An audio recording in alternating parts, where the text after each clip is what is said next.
चलो everybody please come on to illustration number 10। I hope जितना अपन ने कल पढ़ा था वो सारा क्लियर हो गया होगा, कोई डाउट तो नहीं उसमें। एक बार इलस्ट्रेशन 8 9 आपने किया था घर पे, एक बार चलो बता दो कि अगर जब भी अपन डिबेंचर कोलेटरल के ऊपर इशू करते हैं, एज ए कोलेटरल इशू करते हैं डिबेंचर, तो सर हमारे पास में दो मेथड है।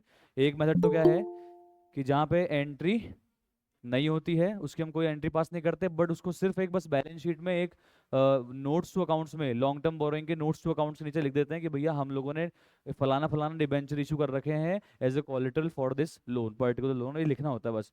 और एक मेथड नंबर 2 क्या होता है, जिसमें हम लोग जो अपन ने डिबेंचर इशू करें एज ए कोलेटरल उसकी अपन एक एंट्री करते हैं, डमी एंट्री करते हैं बेसिकली, क्योंकि एक्चुअल में तो इशू करे ही नहीं है अपन ने, है ना। तो डमी एंट्री क्या होती है, debenture suspense account debit to percentage debenture, और उसको अपन फिर कहाँ दिखाते हैं, तो डिबेंचर्स को तो दिखाते हैं लॉन्ग टर्म बोरिंग में ऐड करके with that particular bank loan, और जो डिबेंचर सस्पेंस होता है उसको कहाँ दिखाते हैं हम लोग, हमारे नॉन करंट असेट्स में, other other non current assets के अंदर हम लोग दिखा देते हैं, या अदर लॉन्ग टर्म असेट्स के अंदर हम लोग उसको दिखा देते हैं। क्लियर है? ठीक है, डिपेंड करता है कि वो कितने टाइम के लिए आपने उसको इशू करा है। तो अब आ जाइए इलस्ट्रेशन नंबर 10 पे। देखो ये इलस्ट्रेशन नंबर 10 है, मैं फिर बोल रहा हूँ, ये ICAI का फेवरेट फेवरेट इलस्ट्रेशन है। ठीक है, मतलब ये मान के चलो कि अगर एग्जाम में आता है तो इसके चांसेस बहुत ज़्यादा हैं, इसमें हालांकि कोई दम नहीं है, बट फिर भी आता है तो ये आएगा। ठीक है, ज़्यादा चांसेस के अंदर। X limited company issued 10,000 14% debentures of nominal value of 50 lakh. Okay, 50 lakh divide by 10,000 करना एक बार, 50 lakh rupees divide by number of debentures, तो अपनी नॉमिनल वैल्यू या फेस वैल्यू पर डिबेंचर कितनी आ गई है, 500। ये क्या आ गई है, फेस वैल्यू बोल लो या नॉमिनल वैल्यू बोल लो, क्लियर है ना। फेस वैल्यू या नॉमिनल वैल्यू या रजिस्टर्ड वैल्यू एक ही बात होती है। ठीक है, आगे चलते हैं। तो बोले कि हमने 10,000 डिबेंचर इशू करे हैं, बोले इस फॉलोइंग पैटर्न में। ठीक है भाई, बताओ पैटर्न कैसे। तो बोल रहा है कि हमने ना एक सन्ड्री पर्सन है, सन्ड्री पर्सन्स है बहुत सारे, ठीक है, नाम नहीं दिया हुआ, सन्ड्री पर्सन्स है, उसको हम लोग उनको हम लोगों ने ना फॉर कैश, कैश के बदले में 25 लाख रुपीस के नॉमिनल वैल्यू के डिबेंचर इशू करे हैं, बट कितने परसेंट में इशू करें, 90%। मतलब फर्स्ट वाले केस में इशू प्राइस क्या है पर डिबेंचर, 500 माइनस 10% कर दो, या 500 का 90% कर दोगे तो कितना आ जाएगा, 450 रुपए का हम लोगों ने एक डिबेंचर इशू किया, जबकि फेस वैल्यू कितनी है, 500 रुपए। ठीक है, एक बार 25 लाख डिवाइड बाय 500 करना, नंबर ऑफ डिबेंचर इशूड कितने आ रहे हैं, देखे कितने आ रहे हैं, 5,000 डिबेंचर हम लोगों ने इन पर्सन को इशू करे हैं, और इशू प्राइस क्या है, इशू प्राइस क्या है, 450। चलो एंट्री बताओ, पहली एंट्री कम ऑन, बैंक या कैश अकाउंट डेबिट जैसे बोला है, ठीक है, bank account debit to debenture application and allotment, कितने रुपए, कितने रुपए, कितने रुपए, इशू प्राइस से होगी ना एंट्री पहली तो, कितने रुपए, 450 इंटू इंटू 5,000 इंटू 5,000 कितना आ जाएगा, 22,50,000। कैसे आया सर, इशू प्राइस कितनी है, 450, हम लोगों ने कितने डिबेंचर इशू करे हैं टोटल, 5,000। सर 5,000 कैसे निकाला वो बताओ। अरे सर 25 लाख रुपीज की नॉमिनल वैल्यू है ओवरऑल, और 25 लाख रुपीज को डिवाइड कर देंगे 500 रुपीज की पर शेयर नॉमिनल वैल्यू से, तो नंबर ऑफ डिबेंचर इशूड कितना निकल जाएगा, 5,000। कितना निकल जाएगा, 5,000। 5,000 डिबेंचर हम लोगों ने 450 के रेट पे इशू करा है, इसलिए एंट्री हो गई bank account debit 450 rupees issue price into 5,000 debentures.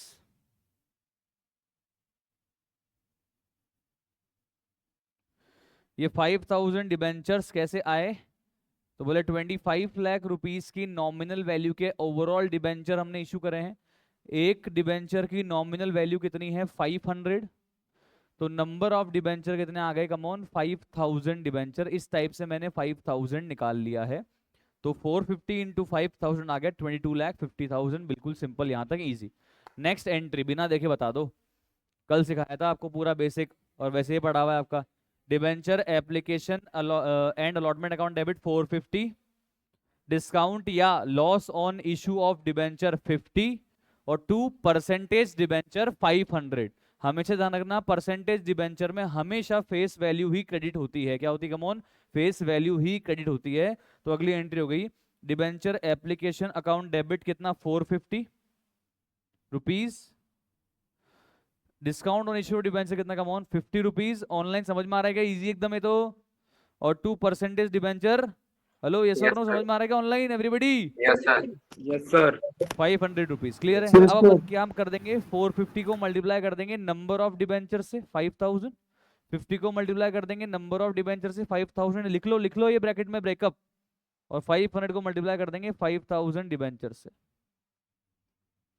तो एंट्री बन गई debenture application account debit 22,50,000, discount on issued debenture 2,50,000 to 14% debenture account 25 lakh. Clear है यहाँ तक? कोई दिक्कत?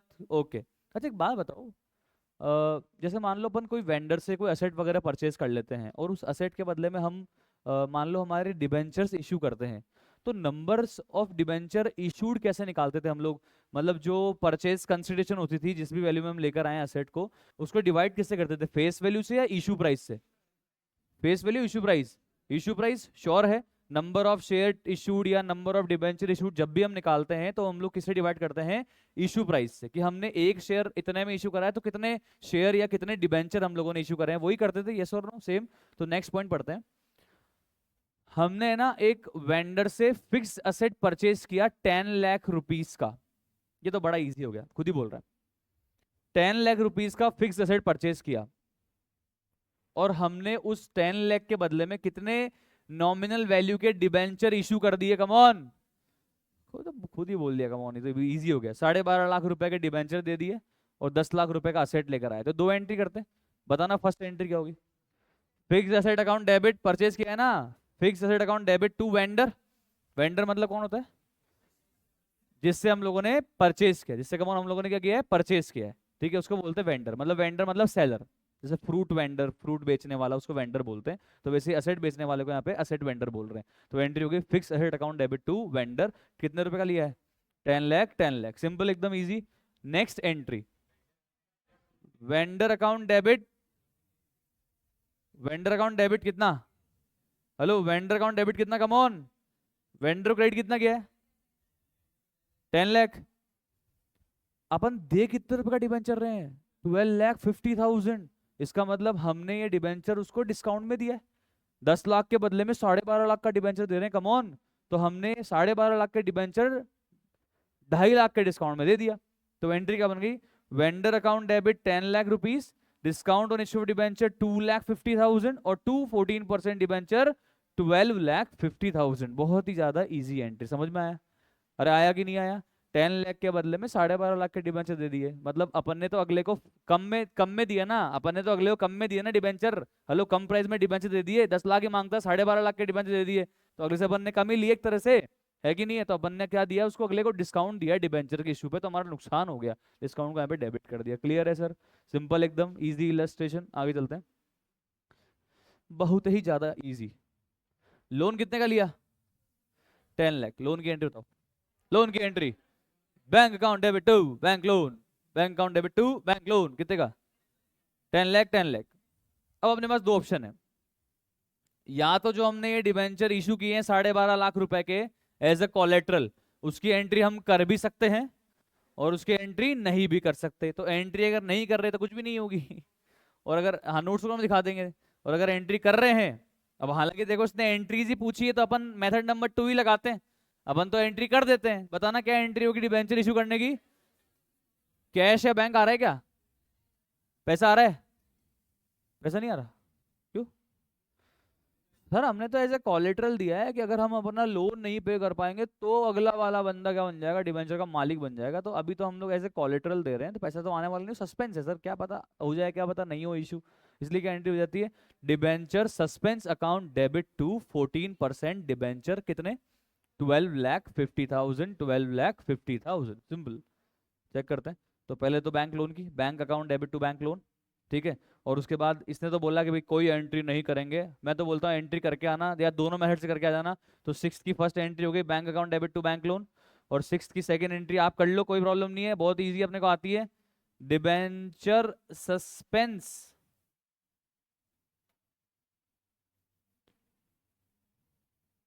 Account debit to 14% debentures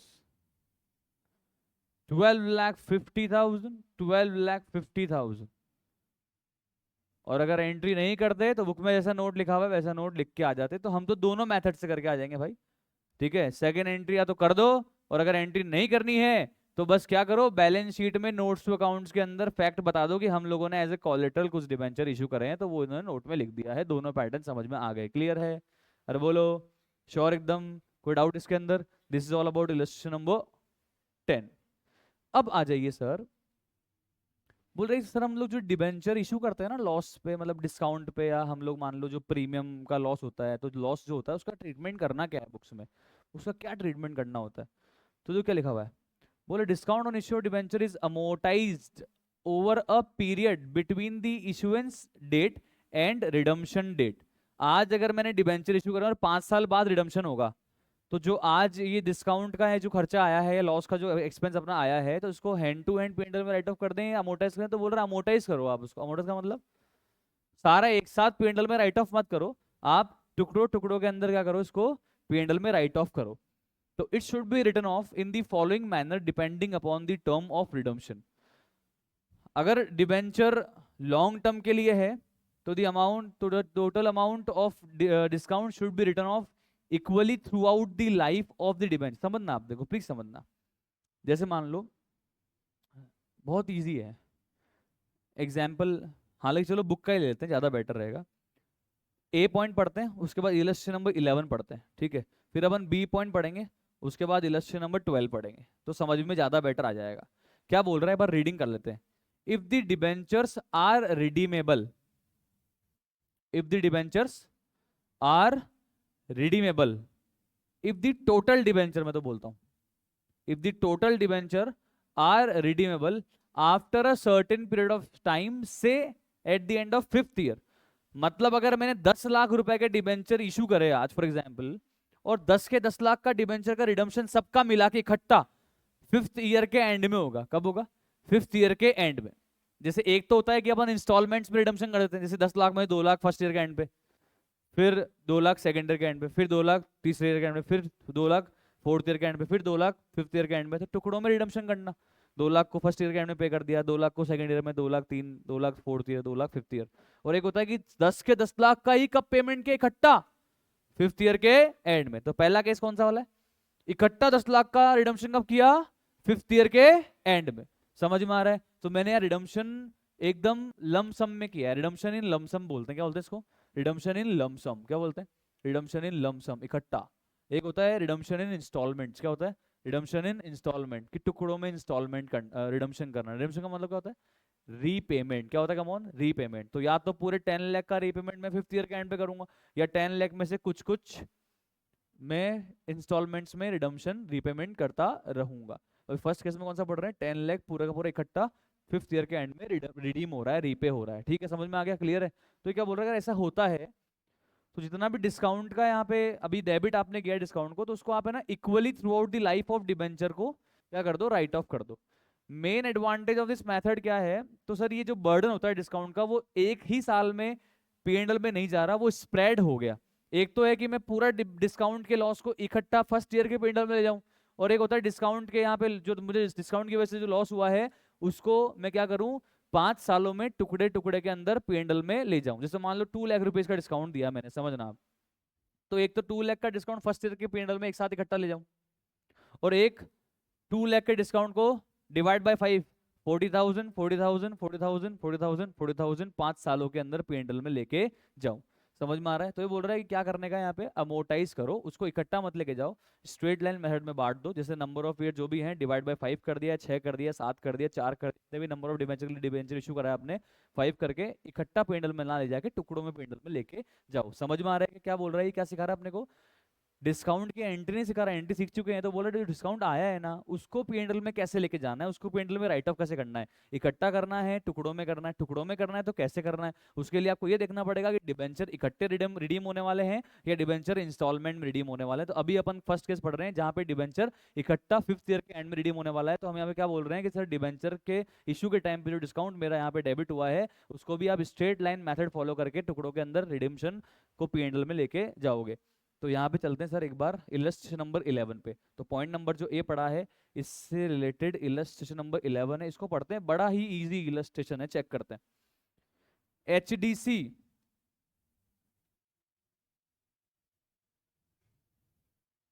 limited issued 1 lakh, तो ये रुपीज है या नंबर ऑफ डिबेंचर है? Number of debenture. 1,12% debenture of 100 each eight 94 rupees. चलो बताना फेस वैल्यू कितनी कम हो? फेस वैल्यू 100 है, इशू प्राइस कितनी है? 94। अच्छा रिडीम किस में होना है बोला है कुछ? नहीं बोला तो रिडीमशन किस पे, रिडम्पशन किस पे होना है? पार पे होना है, तो मतलब रिडीमेबल प्राइस भी क्या कम हो? 100 है, तो मतलब इसका तो कोई ट्रीटमेंट ऐसे होने वाला नहीं है, ठीक है। तो बोल रहे जब जो टर्म थी ना इशू की, उसमें ऐसा था कि जो डिबेंचर्स है ना, डिबेंचर्स, उनको हम रिडीम यानी कि रीपे कब करेंगे? At the end of 5th year from the date of issue. मतलब 1 जनवरी 2022 को अगर इशू किया है तो 5वें साल का अंत कब होगा?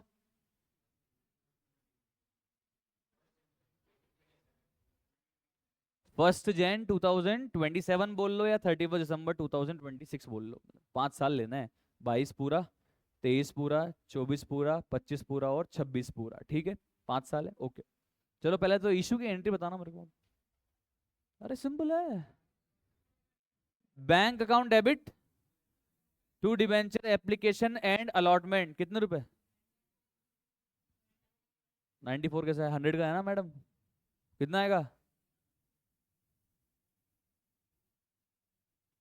100 से होगी पहली एंट्री बैंक वाली या 94 से होगी?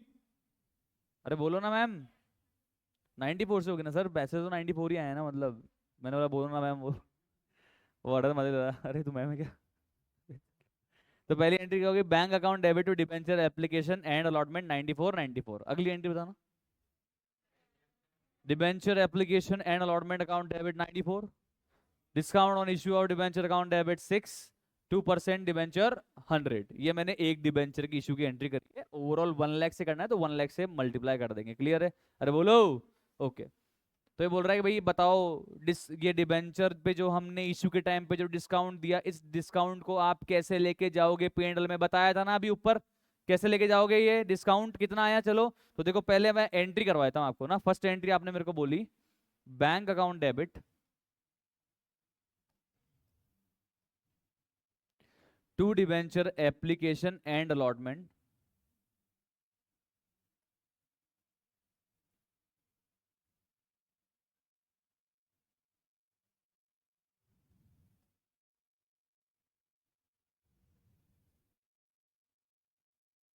₹94 इंटू 1 लाख,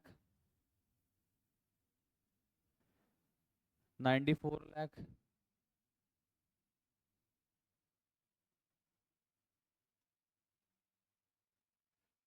उसके बाद नेक्स्ट एंट्री आपने मेरे को बताई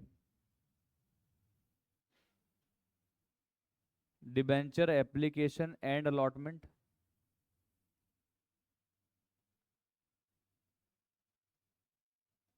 अकाउंट डेबिट डिस्काउंट ऑन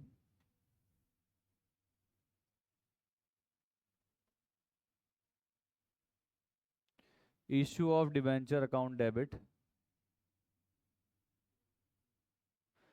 2, कितना परसेंट है भाई? 12% डिबेंचर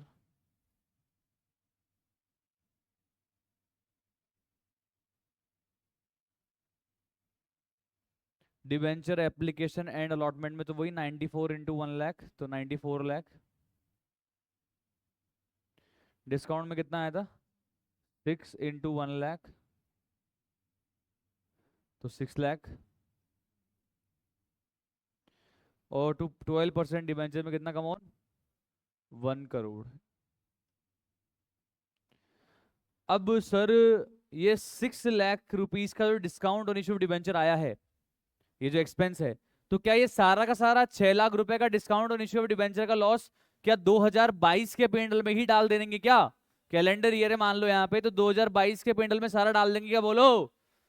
नहीं सर, क्या करना चाहिए सर? 5 पार्ट्स में इसको डिवाइड कर देना चाहिए। तो कितना आ जाएगा? 120 120 120 120 और 120, हर साल 1,20,000 रुपए का डिस्काउंट पेंडल में डाल देंगे। तो बताना डिस्काउंट को पेंडल में डालने की एंट्री क्या होगी फर्स्ट ईयर में। कम ऑन, क्या होगी? P and L account debit,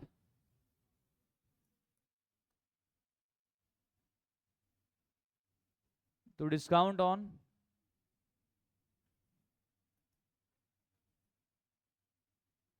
issue of debenture first year में कितना गया? 120। अब कितना बच जाएगा? हेलो, कितना बच जाएगा? 480। फिर नेक्स्ट ईयर 120, फिर कितना हो जाएगा? 360। फिर नेक्स्ट ईयर 120, फिर कितना हो जाएगा? 240। फिर नेक्स्ट ईयर 120, कितना हो जाएगा? 120। फिर नेक्स्ट ईयर 120, फिफ्थ ईयर में खत्म। क्लियर है क्या? तो इस टाइप से इसने बोला कि भैया 6 लाख रुपीज का डिस्काउंट आ रहा है first year, second year, third year, fourth year, fifth year के अंदर अपन क्या करेंगे? 120 120 120 120 और 120 के डिस्काउंट को राइट ऑफ कर देंगे। बोलो क्लियर है? हाँ हाँ, स्टेटमेंट ऑफ पेंट ला सकता है, एक ही बात है सर। मतलब भैया बोला भी कंपनी है तो कंपनी में तो हम पीएनएल तो बनाते नहीं, कंपनी में क्या बनाते हैं? Statement of P and L. तो यहाँ पे statement of P and L account debit to discount on issue of debenture हो जाएगा। क्लियर है? कोई डाउट यहाँ तक? अरे बोलो, अरे बोलिए सर। No doubt? कर लिया आपने एंट्री वेंट्री? ओके। हाँ,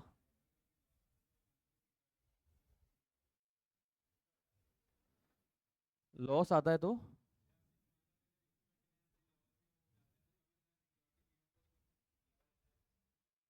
हाँ, होता है ना। फिर पेंडल।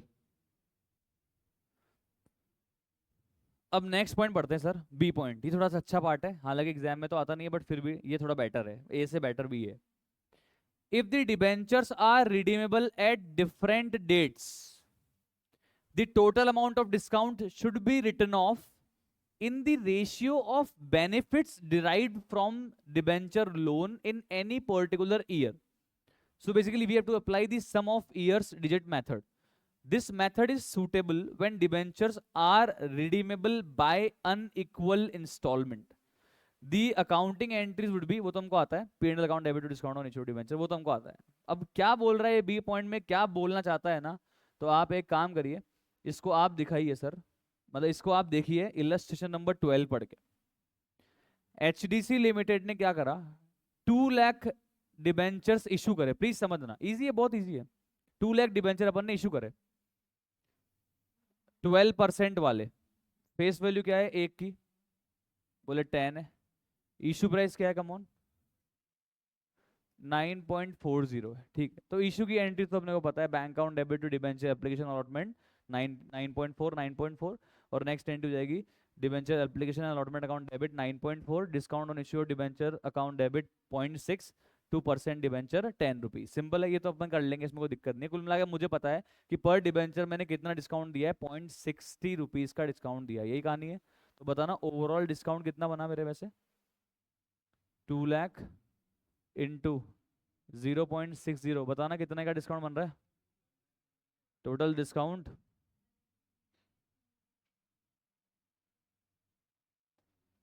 1,20,000, यस और नो? अब देखो ये बोल क्या रहा है, प्लीज चेक करना। ये बोल रहा है under the term of issue, issue की टर्म में लिखा हुआ था कि हम लोग है ना 1/5 ऑफ डिबेंचर हर साल रिडीम करेंगे बाय ड्रॉइंग ऑफ लॉट्स। क्या होता है बताता हूँ।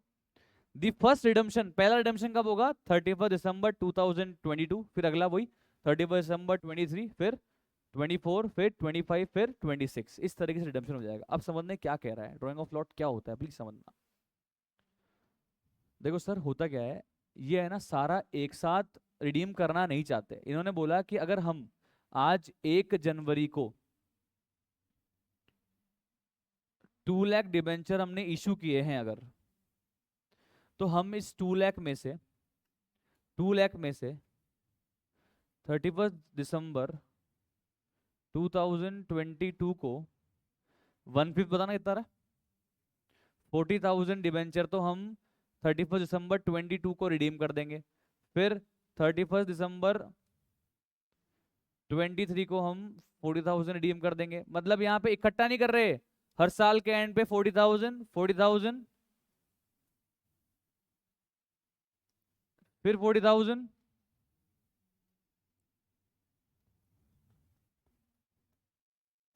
फिर 40,000 और लास्ट में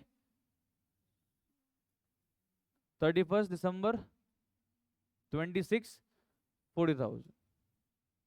इस तरीके के टुकड़ों के अंदर हम रिडीम करना चाहेंगे, सबका इकट्ठा रिडम्पशन नहीं करेंगे। फर्स्ट वाले में भी जो पढ़ा था केस में, उसमें क्या था कि ऐसे second year third year fourth ऐसे मतलब ऐसे कोई हमने इंटरमीडिएट रिडम्पशन नहीं करा, इंस्टॉलमेंट रिडम्पशन नहीं करा। वहां पे तो क्या था, पूरा इकट्ठा रिडम्पशन कब किया बनने, पूरा इकट्ठा रिडम्पशन कब किया बनने 31 दिसंबर 2026 में पूरे 2 लाख रुपए का रिपेमेंट, 2 लाख डिबेंचर का रिपेमेंट अपन ने कर दिया। बोलो क्लियर, समझ में आ रहा है? यहाँ पे क्या हो रहा है, हर साल के एंड पे 40,000 फिर 40,000 फिर 40,000 फिर 40,000 फिर 40,000। क्लियर है, समझ में आ रहा है? अरे बोलो क्लियर है। सुनो मेरी बात, अब है ना खुद की बुद्धि लगाना। पहले साल में मैंने कितने डिबेंचर्स का पैसा यूज किया, पहले साल में मैंने कितने डिबेंचर्स का पैसा यूज किया? बोल मत देना 160। पहले साल में मैंने कितने डिबेंचर्स का पैसा यूज किया? पूरे 2 लाख ना यार, 40,000 डिबेंचर का रिपेमेंट कब किया? फर्स्ट ईयर के एंड पे किया है ना। तो पहले पूरे साल में तो 2 लाख डिबेंचर्स का पैसा यूज किया है, 2 लाख डिबेंचर होल्डर का पैसा यूज किया है कि नहीं किया है सर? हेलो, 2 लाख डिबेंचर का पैसा यूज किया पूरे पहले साल में, यस और नो? मैं यहाँ पे बेनिफिट्स निकाल रहा हूँ कि मैंने पहले साल में कितने डिबेंचर का पैसा यूज किया। तो मैंने फर्स्ट ईयर में तो पूरे 2 लाख का यूज किया। अच्छा, फिर सेकेंड ईयर में मैंने फर्स्ट ईयर के एंड में 40,000 डिबेंचर का पेमेंट कर दिया। तो फिर पूरे सेकेंड ईयर मैंने कितने डिबेंचर का पैसा यूज किया? 160। फिर सेकेंड ईयर के एंड में मैंने 40,000 का पैसा रिपेमेंट कर दिया। फिर थर्ड ईयर में मैंने कितना यूज किया? 120। फिर मैंने थर्ड ईयर के एंड पे 40,000 रिपेमेंट कर दिया। फिर कितना यूज किया? 80,000। फिर फोर्थ ईयर के एंड पे मैंने 40,000 का रिपेमेंट कर दिया। फिर मैंने फिफ्थ ईयर में कितना यूज किया? 40,000। यस और नो? सर ये क्या निकाल रहे हो आप? मैं तो ये निकालना चाह रहा हूं भाई कि मैंने ना ओवरऑल डिबेंचर्स के अंदर से पहले साल कितने डिबेंचर का पैसा यूज किया। तो पहले साल पूरे 2 लाख, फिर नेक्स्ट ईयर 160 का पैसा यूज किया, रिडम्पशन नहीं यूज किया। थर्ड ईयर में 120 का पैसा यूज किया, फोर्थ ईयर में 80 का पैसा यूज किया और फिफ्थ ईयर में 40 का पैसा यूज किया। सर ऐसा क्यों निकाला आपने? अरे भाई, अगर मैं यहाँ पे जो 1,20,000 का discount on issue of debenture आया है उसको मेरे को क्या जानना है कि राइट ऑफ करना है मेरे को, और किस पैटर्न में करना है। तो भैया पैटर्न क्या आ जाएगा यहाँ पे एसएलएम पैटर्न चलेगा या यूजेज पैटर्न चलना चाहिए आपके हिसाब से? सर क्यों? फर्स्ट में तो आपने एसएलएम लगा दिया, क्योंकि मैंने सबका रिडम्पशन फर्स्ट वाले इलस्ट्रेशन में सबका रिडम्पशन कब किया था? ईयर के एंड में। तो मैंने सबका पैसा बराबर यूज किया था, समझ रहे हो क्या? इस वाले इलेक्शन में क्या हुआ कि पहले ईयर में तो 2 लाख डिबेंचर का पैसा यूज किया, फिर 160, फिर 120, फिर 80, फिर 40। तो पैटर्न तो निकालना पड़ेगा ना। डेप्रिसिएशन में भी तो पढ़ के आए थे, मशीन आर्ट दिया हुआ तो मशीन आर्ट से निकालेंगे। हेलो, प्रोडक्शन दिया हुआ है तो प्रोडक्शन से निकालेंगे। पैटर्न ऑफ यूजेज पे तो निकालते हैं हम लोग कि हमको किस पैटर्न में राइट ऑफ करना है। तो यहाँ मुझे पैटर्न पता लग गया, तो मैं अब किस पैटर्न में राइट ऑफ कर दूंगा। रेशियो क्या बना? रेशियो क्या बना? देखो रेशियो क्या बना, यूजेज का रेशियो क्या बना? यूजेज का रेशियो क्या बना? 5:4:2:2। इस रेशियो के अंदर अब मैं क्या करूंगा, 1,20,000 के डिस्काउंट ऑन डिबेंचर को क्या करूंगा, राइट ऑफ कर दूंगा। मतलब क्या? मतलब ये कि पहले साल में 1,20,000 के डिस्काउंट के खर्चे के बदले में मैंने कितना डिस्काउंट का पैसा यूज किया?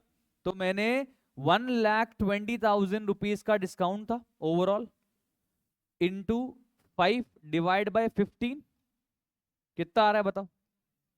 अरे जितना यूजेस करूंगा उतना ही तो पेंडल में डालूंगा ना भाई। कितना आ रहा है? 40,000। फिर अगले साल में देखो 120 वही डिस्काउंट इंटू 4/15 कितना आ रहा है? 32,000। फिर थर्ड ईयर में 3/15। अरे भाई जब सबका पैसा बराबर यूज ही नहीं किया, पहले साल में ज्यादा यूज किया है तो पहले साल में ज्यादा खर्चा, फिर कम, फिर कम, फिर कम और फिर और कम, यही तो होना चाहिए ना यार, है कि नहीं? सबका बराबर तो यूज ही नहीं किया मैंने, फर्स्ट वाले में तो सबका बराबर यूज किया, तो बराबर ले गया मैं P&L में। यहाँ बराबर कैसे लेके जाऊंगा, गलत हो जाएगा सर, पैटर्न ही गलत हो जाएगा। यहाँ पे कितना आ रहा है अब,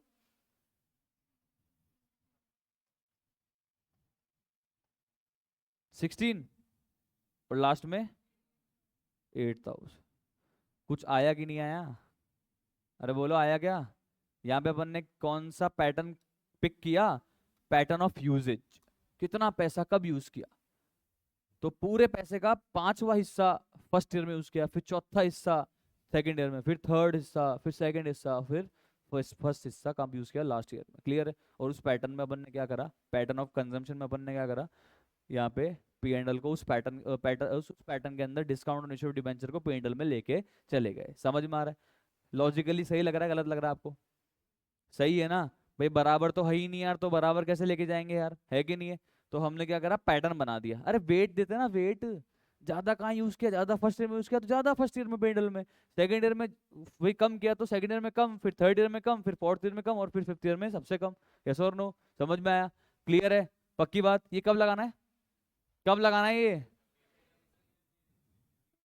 जब अपन डिबेंचर को रिडीम इंस्टॉलमेंट्स में कर रहे हैं। किस में कर रहे हैं, इंस्टॉलमेंट्स में। किस में कर रहे हैं कमॉन, इंस्टॉलमेंट्स। तो मैंने यहाँ पे रिडम्पशन जो है इकट्ठा एक साथ लमसम में नहीं किया, यहाँ पे टुकड़ों टुकड़ों में रिडम्पशन करा, तो उसके अंदर अपने को पैटर्न ऑफ यूजेस निकालना पड़ता है। अब है ना एक शब्द लिखा हुआ था वहाँ पे, ड्रॉइंग्स, इसका मतलब बताता हूँ आपको मैं। इसको एक्चुअल में ड्रॉइंग्स नहीं बोलते, इसको बोलते हैं ड्रॉ ऑफ लॉट्स। क्या बोलते हैं, आपने कभी चिट्टे निकाली है, चिट चिट निकालते ना, ड्रॉ, बोला यार अपन ने 5 चिट फेंक दी, इसमें से कौन सी पिक हो रही है। तो जैसे मान लो फर्स्ट ईयर में, हालांकि अभी अपना रेलेवेंस नहीं, अपन रिडम्पशन और डिबेंचर में पढ़ेंगे ये सब चीजें। फर्स्ट ईयर में मेरे को फर्स्ट ईयर के एंड पे 40,000 डिबेंचर को रिपेमेंट करना है, तो वो 40,000 डिबेंचर होल्डर कौन होंगे। ओवरऑल तो 2 लाख डिबेंचर, 2 लाख डिबेंचर्स है ना, तो वो उस 2 लाख में से कौन से 40,000, समझो आप। तो अपन क्या निकालते हैं वहां पे, ड्रॉ फ्लॉट्स, कंप्यूटर निकालता है।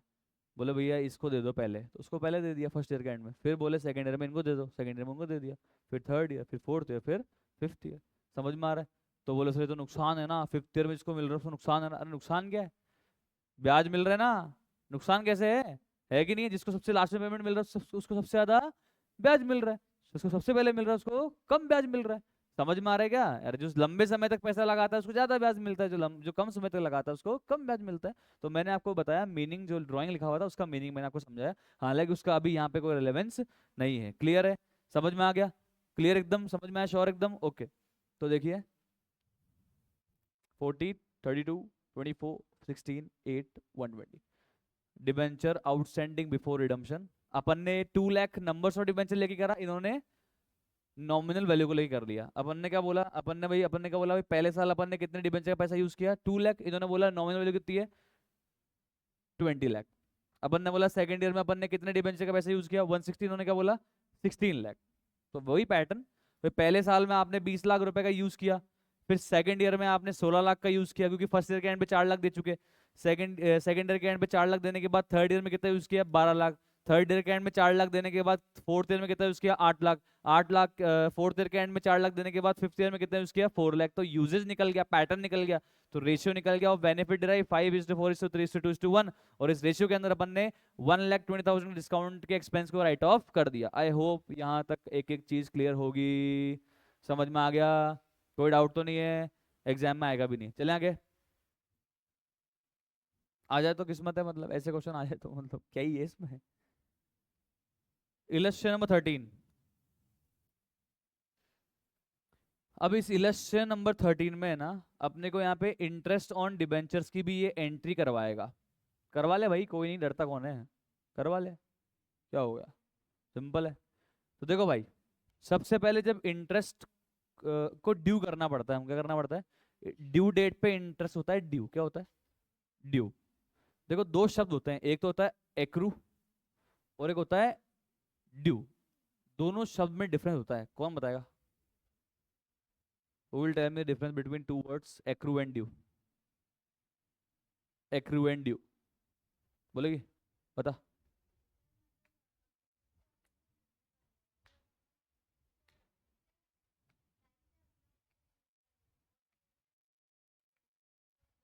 ओ interest due and accrued, interest accrued and due पहला शब्द, और सेकंड शब्द बोल रहा हूं interest accrued but not due. दो लाइन होती है ये, अपने 12th क्लास में जब मैंने आपको बैलेंस शीट पढ़ाई थी ना, हेलो, तब भी डिटेल में पढ़ाया था आपको मैंने। हाँ जी महाराज बताइए। तो पहले मैं ना 2 वर्ड लिखता हूँ, हालांकि देखो इसका अभी कोई इतना नहीं है, पर फिर भी देखो टर्म आ गई दिमाग में तो मैंने कहा डिस्कस कर लेते हैं। 2 टर्म लिख रहा हूँ मैं यहाँ पे, एक तो इंटरेस्ट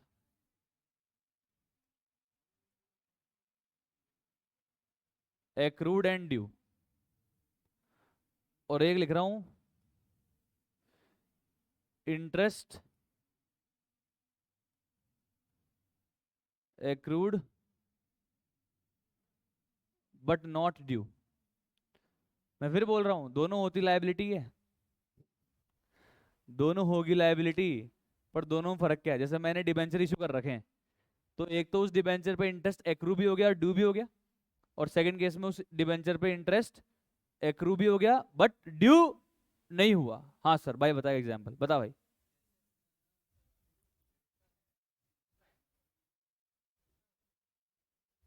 अकाउंटिंग ईयर।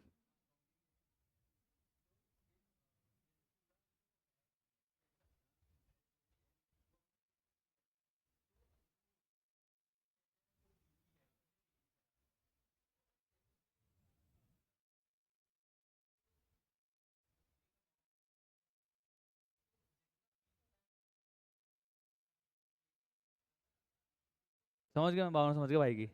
बोल सही रहा है ये, बिल्कुल सही बोल रहा है। देखो बताता हूँ मैं एग्जाम्पल के लेके, इन एग्जाम्पल को लेके मान लो कि मैंने ना 1 अप्रैल 2024 को डिबेंचर इशू किए। क्या किए? डिबेंचर इशू किए, ठीक है। 1 लाख डिबेंचर्स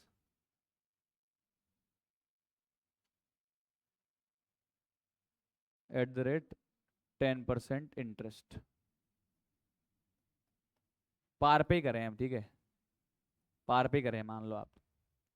10 रुपये फेस वैल्यू, 10 रुपये issue price, eight the rate 10% interest, या ऐसे चलो इसको ऐसे कर देते हैं,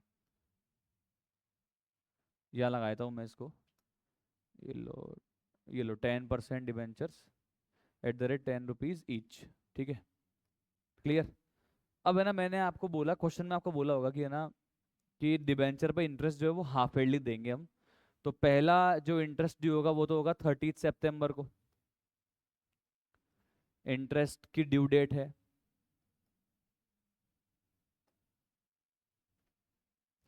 फॉर 6 मंथ्स।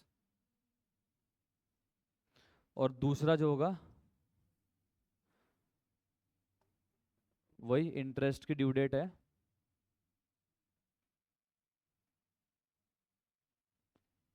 फॉर 6 मंथ्स, ठीक है, सिंपल, क्लियर, इजी, ओके। तो, तो 30 सितंबर 2024 को इंटरेस्ट 6 महीने का अपन ने पहले क्या करा, ड्यू हो गया, ड्यू हो गया।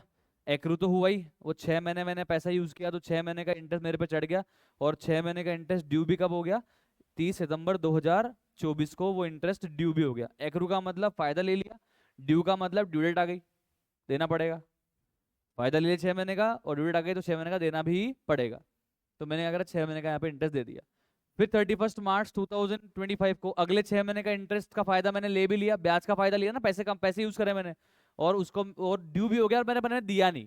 मैंने ये जो अगले 6 महीने का इंटरेस्ट है इसका मैंने पेमेंट यहाँ पे नहीं किया, पर क्या ये इंटरेस्ट का मैंने फायदा लिया है? क्या पैसे का मैंने अगले 6 महीने फायदा लिया है कि नहीं लिया है? फायदा लिया है, मतलब इंटरेस्ट एक्रूड। इंटरेस्ट को देने की ड्यू डेट भी आ गई थी क्या इसी ईयर में? बोले हाँ, इंटरेस्ट को देने की ड्यू डेट भी इसी ईयर में आ गई थी, मतलब एक्रू भी हो गया है इंटरेस्ट, और ड्यू भी हो गया है, बट अभी तक मैंने इसको पे नहीं किया। तो ये कहां दिखता है? करंट लायबिलिटी में, अदर करंट लायबिलिटी। हेलो, कहाँ दिखेगा सर ये? करंट लायबिलिटी में, अदर करंट लायबिलिटी में दिखा देंगे, सिंपल सी बात है, क्योंकि नेक्स्ट ईयर तो मैं पे करूंगा ही। इसको बोलते हैं इंटरेस्ट एक्रू भी हो गया, फायदा भी ले लिया मैंने एक्सपेंस का, और ड्यू भी हो गया, ड्यू डेट भी आ गई थी, मुझे पेमेंट करना भी था, मुझे इसका पेमेंट करना भी था। इसका फायदा भी ले लिया था और पेमेंट करना भी था। इसको बोलते हैं accrued and due. Accrued and due. अब अगला एग्जांपल देखना मस्त। अब की बार 1 जुलाई 2024 को मैंने 1 लाख डिबेंचर्स इशू करे। 1 लाख 10% डिबेंचर्स इशूड @10 each। ठीक है, कोई नहीं। अब इसकी जो इंटरेस्ट की ड्यू डेट मैंने बताई ना आपको, मैंने आपको बताई भैया इंटरेस्ट देंगे 6 महीने से। तो बताओ पहले 6 महीने कब खत्म हो रहा है? तो 31 दिसंबर को देंगे पहला 6 महीने का इंटरेस्ट आपको। इंटरेस्ट की ड्यू डेट बता रहा हूं मैं आपको, क्या बता रहा हूं? इंटरेस्ट की ड्यू डेट। और अगला कब देंगे? उससे उससे बीच में ईयर एंड हो जाएगा, ध्यान रखना। उसके बाद देंगे, कब देंगे? 30 जून 2025 इंटरेस्ट ड्यू। 2 डेट मैंने आपको बता दी।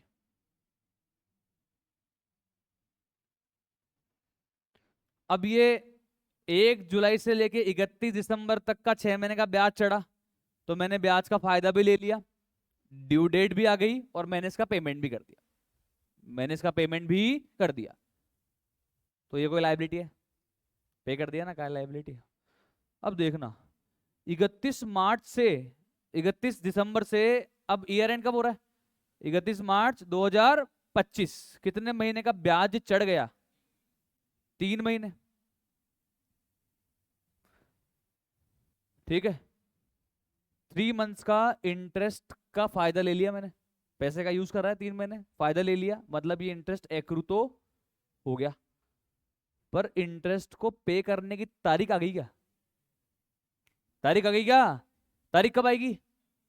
अगले साल। इसको बोलते हैं interest accrued but not due. क्या बोलते हैं?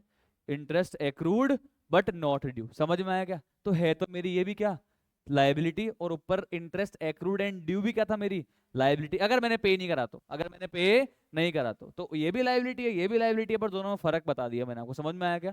इंटरेस्ट एक्रूड एंड ड्यू ऊपर वाला, और इंटरेस्ट एक्रूड 3 महीने का इंटरेस्ट एक्रूड, बट 3 महीने का इंटरेस्ट अभी तक ड्यू नहीं हुआ है, क्योंकि ड्यू कब होगा? वो अगले साल 30 जून को। समझ में आ रहा है? इसको बोलते हैं interest accrued but not due. Topic आया तो मैंने बता दिया, कोई रेलेवेंस अभी यहाँ पे नहीं है। चले आगे, क्लियर चले भाई? ओके। तो अपन पढ़ रहे थे इंटरेस्ट की ड्यू करने की एंट्री। तो जिस दिन ड्यू डेट होगी मैं तो इंटरेस्ट की ड्यू डेट पे ही एंट्री करूंगा ना यार। हेलो, ड्यू डेट पे ही एंट्री करूंगा, अदरवाइज फिर ईयर एंड पे मुझे वो आउटस्टैंडिंग इंटरेस्ट की भी एंट्री करनी पड़ जाती है, क्योंकि वो आउटस्टैंडिंग तो हो ही जाता है। तो इंटरेस्ट की ड्यू करने की मैं एंट्री कर रहा हूँ ड्यू डेट पर। Interest account debit to debenture holder, जितना भी इंटरेस्ट है। उसके बाद ध्यान रखना, इंटरेस्ट ऑन डिबेंचर पे क्या लगता है? टीडीएस लगता है। क्या लगता है? टीडीएस। क्या लगता है कमॉन? टीडीएस। अब इसका सेक्शन में आपको निकाल के बताता हूँ क्या होता है, ठीक है? तो देखो सर, डिबेंचर पे जब भी इंटरेस्ट ड्यू हो जाता है ना, तो जब भी कंपनी आपको डिबेंचर देती है ना, सॉरी, जब भी कंपनी आपको डिबेंचर पे इंटरेस्ट देती है ना, तो कंपनी पे एक सेक्शन लगता है। उस सेक्शन का नंबर है 193, section number 193 of income tax act. और ये सेक्शन है ना, कंपनी को कहता है कि कंपनी वालों, आप जब भी डिबेंचर होल्डर्स को क्या दे रहे हो, इंटरेस्ट दे रहे हो ना, तो उनका एक कुछ परसेंट हिस्सा टैक्स का काट के खुद रख लो और हमको गवर्नमेंट को जमा करा दो। बाद में वो हमसे रिफंड ले लेंगे। पर कुल मिला के जैसे अभी अभी जैसे फॉर एग्जांपल मान लो, फॉर एग्जांपल, हालांकि इसमें लिमिट से अंदर की, पर अभी इतना डीप में अपने को जाना नहीं है। मान लो आपको 100 रुपए का इंटरेस्ट देना है मेरे को, मैं कंपनी हूँ XYZ लिमिटेड में कंपनी हूँ। आपने मेरी कंपनी के डिबेंचर ले रखे हैं और आपको मेरे को क्या देना है? इंटरेस्ट देना है। तो मैं आपको इंटरेस्ट दूंगा 100 रुपए का। तो मेरे को सरकार ने बोला कि 100 रुपए का मत दो आप, XYZ लिमिटेड, आप 100 रुपए पूरे मत दो डिबेंचर होल्डर को। आप क्या करो, 10 रुपए काट लो उनके। क्या करो? 10 रुपए काट लो और दो कितने अगले को? 90 रुपए ही दो। तो मैंने क्या करा, आपको कितने रुपए दिए? 90 ही दिए एक्चुअल में। देने हालांकि कितने हैं पूरे? आपको 100 देने हैं। 100 के हकदार हो आप। पर सरकार ने मुझे बोला है कि 10 रुपए यहाँ पे काट लो, सोर्स पे ही काट लो। जो सोर्स इनकम है ना, इनकम का जो सोर्स है, उस सोर्स पे ही 10 रुपए कट कर लो। इसको बोलते हैं टैक्स डिडक्टेड एट सोर्स। 10 रुपए काट लिए मैंने आपके, ठीक है? आपको कितने रुपए दिए एक्चुअल में? 90। अभी 10 रुपए कट कर लिए तो 10 रुपए मेरी इनकम है क्या? ये सरकार को देना पड़ेगा, सरकार को देना पड़ेगा। तो टीडीएस मैंने कट तो करा, और पर जमा किसको कराना है मुझे? ये गवर्नमेंट को। अब गवर्नमेंट ऐसा करती क्यों है? गवर्नमेंट इसलिए करती है, अलग अलग जगह पे टीडीएस इसलिए कटवा देती है अल्टीमेटली रिसीवर का, जिससे क्या होता है ना कि अगर मान लो अब फॉर एग्जांपल मैंने मोक्षा को दिए 100 रुपए, समझना, पर मैं 90 रुपए दिए इसको, अब मैं 10 रुपए कट कर लिया इसके, अब मैं करूंगा 10 रुपए कट करा मोक्षा के, तो मैं सरकार को बताऊंगा कि मोक्षा करके बंदी है जिसका मैंने 10 रुपए का टीडीएस कट करा है, तो मैं आपको जमा करवा रहा हूँ, और मोक्षा का पैन नंबर ये है। तो मैंने सरकार को पैन नंबर बता दिया, आपका आपका नाम बता दिया सरकार को, और आपका कितना रुपए का टैक्स काटा मैंने वो भी बता दिया। अब सरकार को ये पता लग गया इनडायरेक्टली कि मोक्षा के पास में डिबेंचर के इंटरेस्ट की इनकम कितनी आई है। अब जब मोक्षा अपनी रिटर्न भरेगी इनकम टैक्स की, अगर मोक्षा ने उस समय इंटरेस्ट ऑन डिबेंचर की इनकम नहीं बताई, तो पकड़ी जाएगी कि नहीं जाएगी? पकड़ में आएगी कि नहीं आएगी?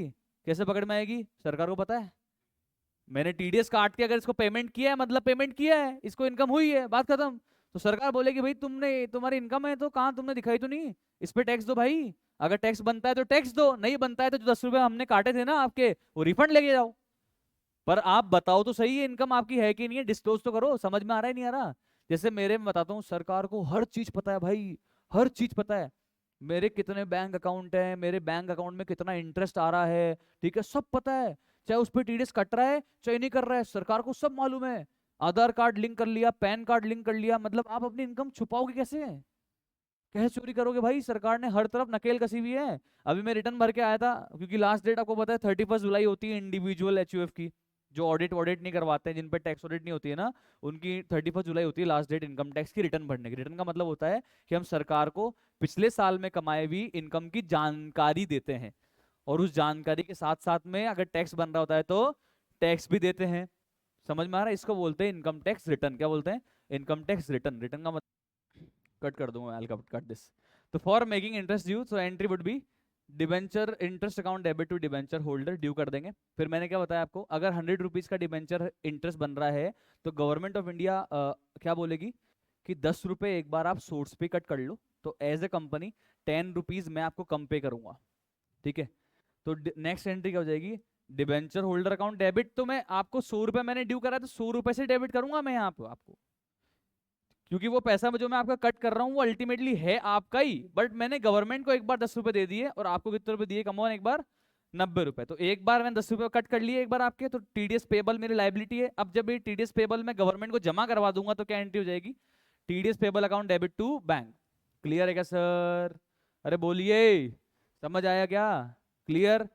कौन सा सेक्शन में टीडीएस कटता है? 193 सेक्शन नंबर।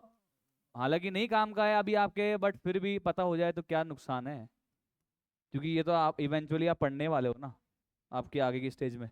समझ में आ गया? क्लियर है? तो इलस्ट्रेशन नंबर 13 करते हैं। A company issued 12% debenture of the face value of 10 lakh, 10 lakh रुपए के फेस वैल्यू के डिबेंचर अपन ने इशू करे, ठीक है, एट 10% डिस्काउंट ऑन 1 Jan 2022, ठीक है। 1 Jan 2022 को 10 लाख रुपए की फेस वैल्यू के डिबेंचर्स मैंने इशू करे 10% के डिस्काउंट पे। अच्छा एक बात बताना, क्या एक डिबेंचर की यहाँ पे फेस वैल्यू दी हुई है क्या? क्या एक डिबेंचर की फेस वैल्यू दी हुई है क्या? नहीं दी हुई, तो अपने को फर्क भी क्या पड़ जाएगा? एंट्री तो कर देंगे ना, बताना क्या एंट्री होगी। 1 Jan 2022 को बताना क्या एंट्री होगी, कमॉन कमॉन, क्या होगी? बैंक अकाउंट डेबिट कितने रुपए आएंगे? 10 लाख पूरे, या 10 लाख में 10% कम? कितना आएगा मोन? 9 लाख। फर्स्ट एंट्री होगी bank account debit to debenture application and allotment 9 lakh 9 lakh. अगली एंट्री बताओ। Debenture application and allotment account debit 9 lakh, discount on issue of debenture 1 lakh to 12% debenture 10 lakh. इन्होंने नेट कर दी। अच्छा रिडम्पशन भी प्रीमियम पे है क्या? ओके। तो अभी अपन दो अलग अलग एंट्री में करवाता हूँ आपको, ठीक है। 1 Jan को अपन एंट्री करते हैं bank account debit to debenture application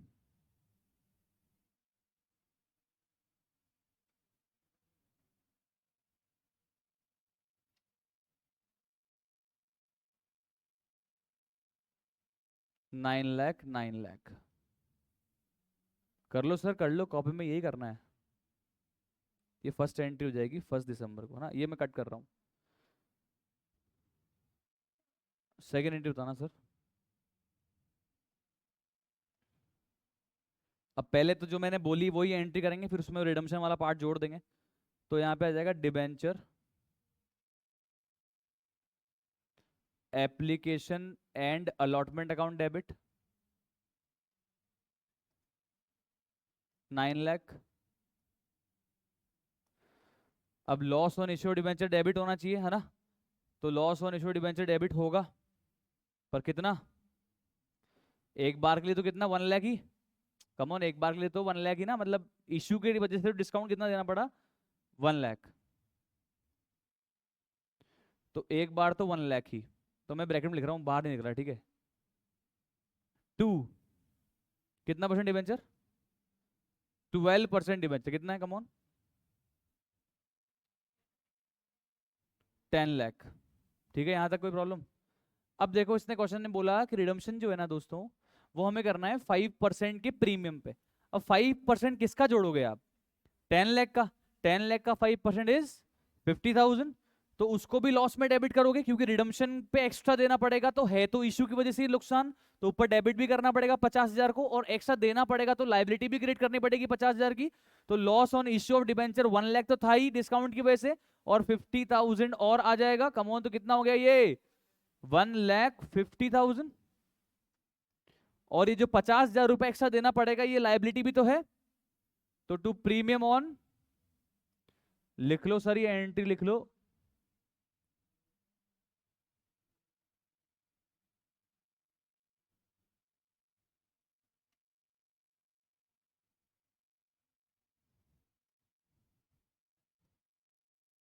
समझ आया? लिख लिया आपने एंट्री? श्योर? क्लियर? ऑनलाइन लिखा गया आपने? Complete? Hello? Yes sir. Yes sir. Yes sir. Yes sir. और 4 ही आए, 3-4 ऐसे रह गए। Yes sir. चलो, अभी बोला, हाँ मैं भी बोल देता हूँ। चलो ओके, आगे बढ़ते हैं। अब सर डिबेंचर इशू कब हुए हैं? 1 जनवरी 2022 को इशू हुए हैं।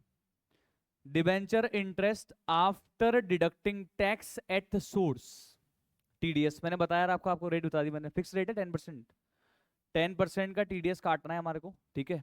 और उसके बाद में डिबेंचर इंटरेस्ट हमको डिबेंचर होल्डर को पे कर देना है। पर एक बार है ना, सुनो, जब भी डिबेंचर को ड्यू करेंगे ना, तब तो जितना एक्चुअल में इंटरेस्ट बनता है उससे ही ड्यू करेंगे।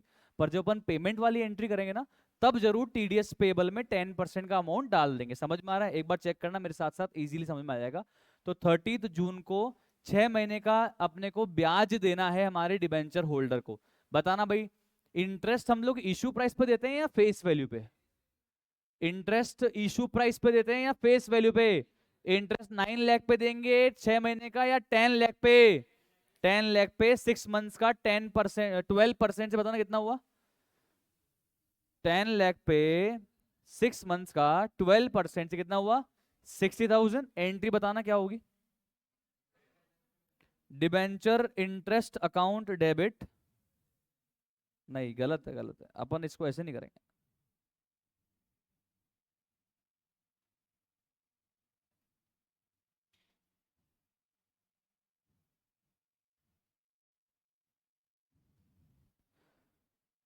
अब देखो सिखा कह रहा है, करवा कह रहा है, मतलब debenture interest account debit 60,000 to debenture holder 60,000। कैसे आया ये अमाउंट? 10 लाख रुपीज। ध्यान रखना 9 लाख का मत कर देना प्लीज। 10 लाख का 12% इंटू 6/12। ओके, 60,000 60,000 ड्यू कर दिया। अब क्या एक्चुअल में 60,000 देना है क्या डिबेंचर होल्डर को, या 10% टीडीएस कट कर लेंगे?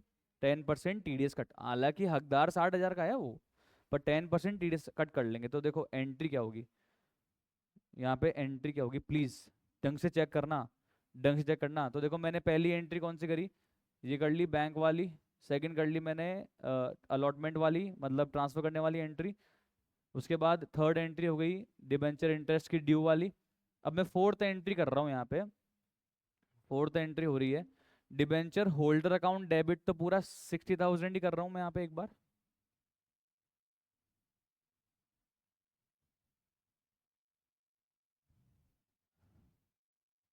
टू बैंक कर रहा हूं कितना, कमॉन 54,000।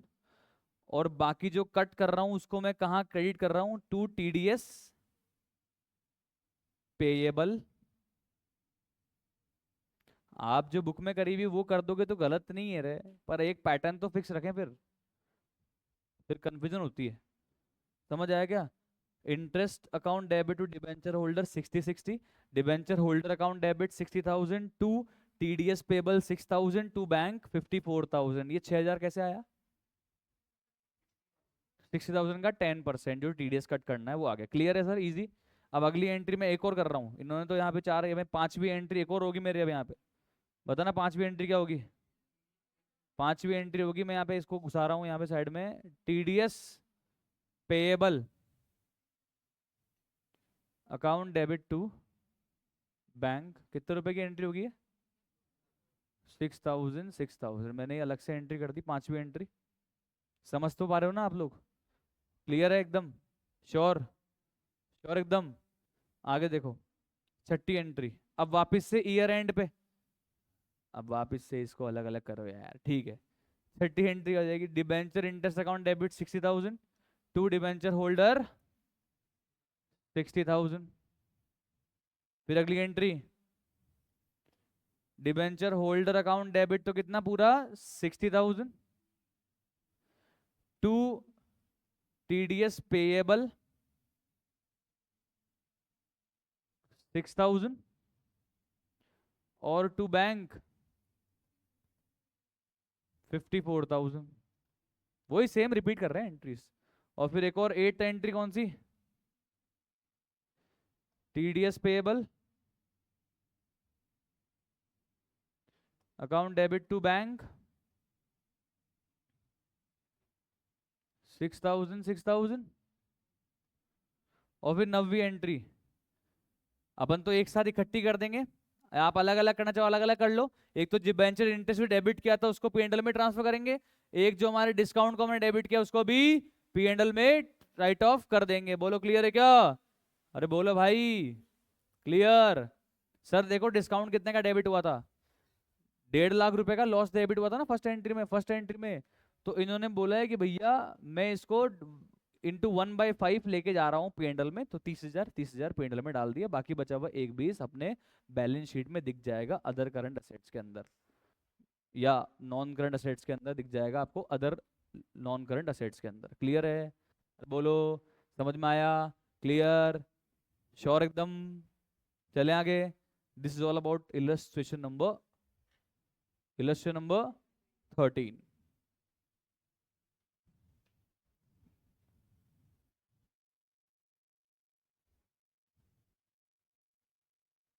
अब बड़े इजी इजी क्वेश्चन है, मतलब वैसे आपको ट्राई कर लेने चाहिए थे बट मैं करवा देता हूँ, खत्म हो जाएगा अभी।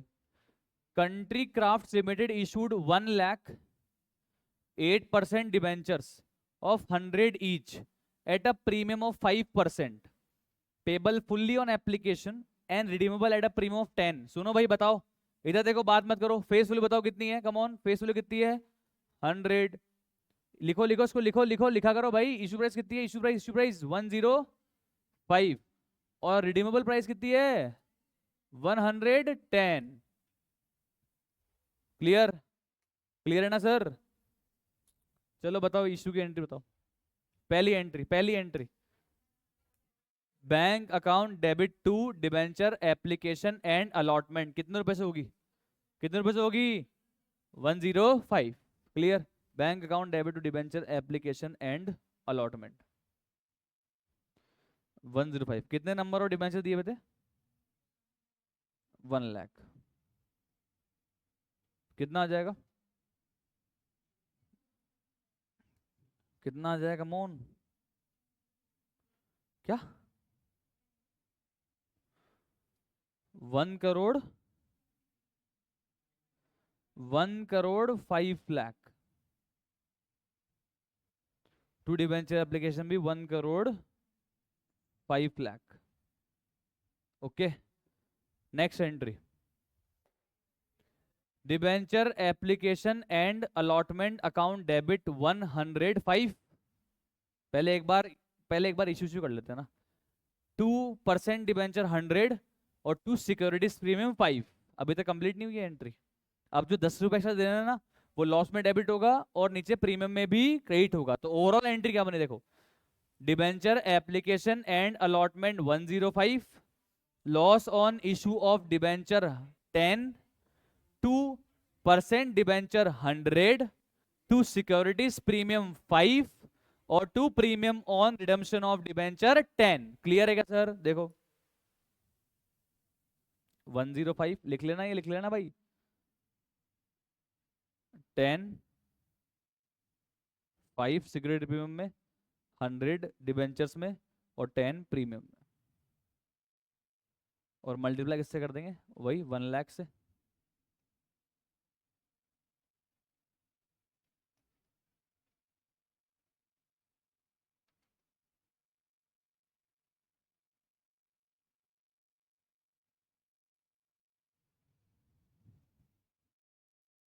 आई होप समझ में आ गया होगा आपको इजीली। बहुत ही इजी चैप्टर है, इस पे थोड़ा सा फोकस करें, नंबर नहीं गंवाने हैं किसी भी हालत में। चलें आगे। Easy, clear. Question number 2, fast everybody. कोइनाल chemical limited issued 20 lakh 10% debenture of 50 each at a premium of 10%। Okay, so basically issue price क्या है? इशू प्राइस क्या है? 55। पेबल एज 20 ऑन एप्लीकेशन और एंड बैलेंस ऑन अलॉटमेंट। ये तो कल अपन ने सेम किया इलस्ट्रेशन, बट अपन ने जो इलस्ट्रेशन किया था वहां पे प्रीमियम मनी एप्लीकेशन में इंक्लूडेड थी, और यहाँ पे प्रीमियम मनी के लिए क्या बोला है कि वो अलॉटमेंट में जो होना भी चाहिए उसमें इंक्लूडेड है। बड़ा ही नॉर्मल सा क्वेश्चन है, ठीक है। डिबेंचर रिडीम करना है 6th ईयर के बाद में, सभी को एक साथ इकट्ठा। All the money due on allotment was called up and received. Record necessary entries when premium money is included in allotment money. देखो सिंपल है, बताता हूँ आपको। देखो दोस्तों, देखना इशू प्राइस क्या है? 55। मेरी तो हमेशा आ जाता है जब भी इंस्टॉलमेंट आता है अपन तो ब्रेकअप बना लेते हैं भाई, थोड़ा आसान हो जाता है। एप्लीकेशन पे कितने रुपए? 20। ये 20 के 20 कहाँ जाएंगे? डिबेंचर में जाएंगे। ये तो डिबेंचर के मंगा रहे हैं अपन, इसमें कोई सिक्योरिटी में तो है ही नहीं। अलॉटमेंट पे कितने? 35। तो ये 35 में 5 क्या है? तो 30 रुपए तो डिबेंचर के और 5 रुपए सिक्योरिटी प्रीमियम के। ये अपन ने ब्रेकअप बना लिया। ओके, अब देखो पहली entry bank account debit to debenture application 2020। यही होगा, 20 से होगी पहली entry. Come on, over subscribe तो नहीं है ना? ओके, तो 20 रुपये 20 रुपये, ये आ गया 20 रुपये 20 रुपये। अपन तो मैं तो हमेशा भाई पहले एक डिबेंचर की एंट्री करता हूँ, फिर नंबर ऑफ डिबेंचर से मल्टीप्लाई करता हूँ। फालतू में कन्फ्यूजन नहीं होती भाई, सीधी बात है। Bank account debit to debenture application 2020, simple.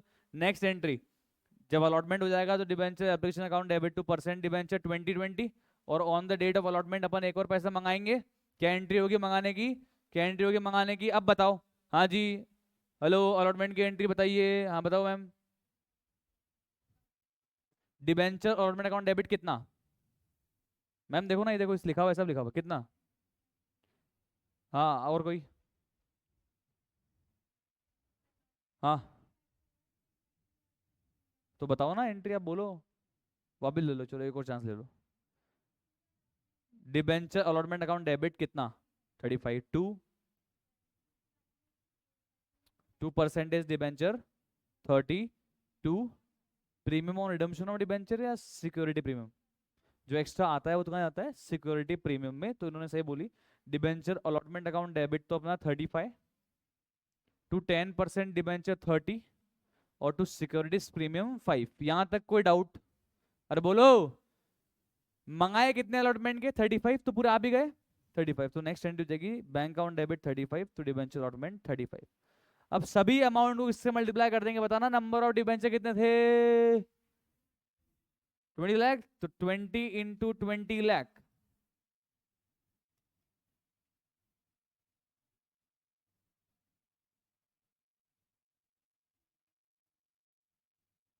कितना आ जाएगा? 4 करोड़। अब मल्टीप्लाई कर दो, आराम से अमाउंट निकल के आ जाएगा बाहर, दिमाग लगाने का ही नहीं।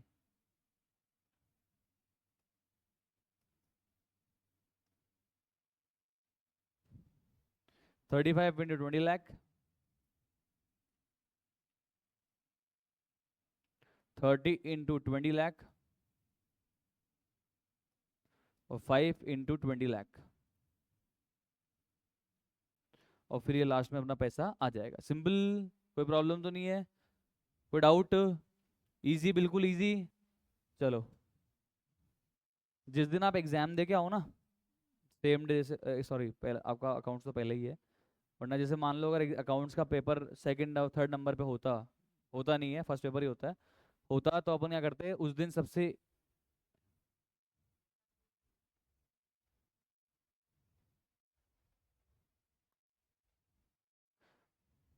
उस दिन सबसे इजी टॉपिक करते हैं, मतलब ठीक है, मतलब जिस दिन मतलब अपना एग्जाम होगा ना भाई, तो उस दिन जब अपन शाम को थके हुए आएंगे मान लो, है ना, तो उस दिन रात को जो भी 3-4 घंटे आपको पढ़ना है ना, ये गांठ बांध लेना आप दिमाग में, कि उस दिन शाम को जो पढ़ना है ना आपको, दिमाग में बिल्कुल फिट कर लेना इस बात को, ठीक है, कि आपको उस दिन सबसे इजी टॉपिक जो आपको सबसे अच्छे आते हैं वो उस दिन पढ़ के पैक कर दो, क्योंकि थका हुआ दिमाग रहता ही है। तो उस दिन आप एडवांस टॉपिक पे ना जाए तो बेटर है, ये प्लानिंग सीख लो, क्योंकि आप पहली बार दोगे कॉम्पिटिटिव एग्जाम, उसमें गैप एक दिन का होगा, क्योंकि अभी तक आपने 12th बोर्ड्स के दिए एग्जाम दिए तो वहां पे गैप बहुत था, महीने महीने भर के तो गैप आते थे तुम्हारे भाई साहब, सोचो। तो यहाँ पे गैप नहीं मिलेगा, प्लानिंग करनी पड़ेगी उस एक दिन में क्या करना है, समझ में आ रहा है? अभी भी अगर आप लॉ पढ़ रहे हो या मैथ्स वगैरह पढ़ रहे हो, इकोनॉमिक्स वगैरह पढ़ रहे हो, जो भी, या फिर आप अब भी पढ़ोगे या पढ़ना चालू करोगे, जो भी कहानी है, तो आप है ना मार्क कर लेना कि मेरे को किस एग्जाम के डेट पे एक दिन पहले मुझे कौन सा क्वेश्चन करना है और कौन सा नहीं करना है। अगर आपको लगता है कि मैंने पहली बार में क्वेश्चन सॉल्व किया, मुझे पहली बार में आ गया, काट दो उसको। अगर आपको लगता है ना कि मैं ये क्वेश्चन करूंगा, नींदों में कर लूंगा तो भी मेरे को आंसर आ जाएगा, बंद, उसको कट कर दो उसको, ईजी है वो, सी कैटेगरी डाल दो। और आपको लगता है कि नहीं यार मैं इसको करता हूँ तो मैं 2-3 बार अटक ही गया इसके अंदर, फिर भी मैं अभी भी अटकता हूँ, ए कैटेगरी बना दो। आपको लगता है नहीं यार ये मैं करता हूँ तो मुझे आ तो जाता है, पर मैं चाहता हूँ कि एग्जाम के डे पे मैं देख के जाऊँ, अच्छा कॉन्सेप्ट है, बी कैटेगरी। समझ में आ रहा है? अटक रहे हो बार बार, अच्छा भी है ए कैटेगरी। अगर बिल्कुल नहीं अटक रहे हो, अच्छा होगा भले ही, आपके लिए अच्छा नहीं है, सी कैटेगरी। अगर अटक नहीं भी रहे हो और आपको लगता है कि नहीं यार फिर भी मुझे एग्जाम के डे पे देख के जाना चाहिए, तो बी कैटेगरी। समझ में आ रहा है? 3 कैटेगरी में क्वेश्चन डिवाइड कर लो, एग्जाम की लर्निंग करना बहुत जरूरी है। समझ में आ गया? क्लियर है? क्लियर? तो देखो, 1 मिनट ब्रेक लेंगे थोड़ा सा, आप जब तक क्वेश्चन नंबर 3, 4 और इसके बाद 5th ट्राई करके पैक करो प्लीज, बहुत ईजी है, फटाफट खत्म करो इसको ट्राई करके।